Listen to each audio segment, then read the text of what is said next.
اهلا بيكم في حلقه جديده من برنامج ريفيوهات. انا حسن عبد الحميد وعلى السريع ومش هطول عليكم كتير. حقيقه انا زعلان النهارده عشان انا هتكلم عن اخر حلقه نزلت من كامل العدد، الجزء الثالث. زعلت جدا جدا انه خلص، بس في كده يعني كام نقطه اتناقش معاكم فيها.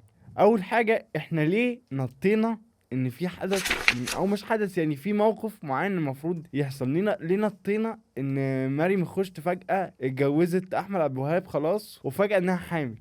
طب ليه مثلا ما عملتوش؟ هي دي مش من الحاجات اللي ما عجبتنيش، بس هو على قد ما هو تساؤل ليه ما حصلش كده. يعني انا مثلا كان نفسي اشوف فرح لمريم خشت واحمد عبد الوهاب زي ما عملوا حنة ليها هي وخطيبها اللي قبله. يعني ليه ما عملتوش فرح او حاجه يعني تبحلنا مثلا ان ده الفرح؟ وليه مثلا ما حصلتش مواجهة تانية بين فريدة وبين سيف ان هي تحاول تصالحه تاني بعد ما راحت له المكتب وقال لها لا انا مش هكمل؟ ليه نطينا على طول مشهد ثانيتين في اخر الحلقة انه شريف سلامة بيصرحهم على بعض وهو جايب لها ورد وجاي؟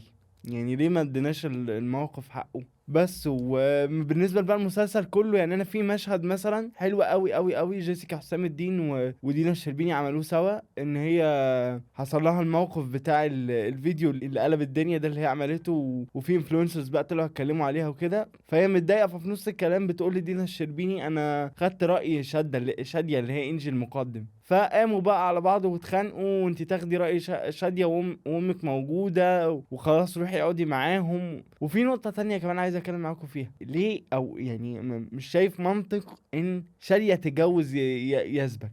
يعني انتوا ليه عملتوا كده؟ يعني كان ممكن يبقوا صحاب عادي، انما يتجوزوا دي ما اعرفش، ما حسيتهاش. بس اوفرول المسلسل بجد حلو قوي قوي قوي، واتبسطت بالنهايه، النهايه خطيره. ويسرا جت ضيفة شرف، يعني قلبت الدنيا. هو مشهد بس يعني اتبسطت بيه قوي.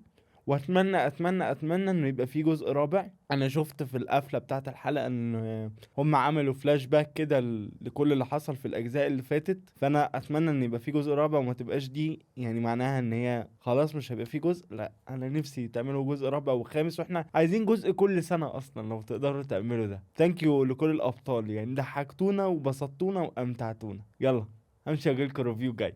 باي باي.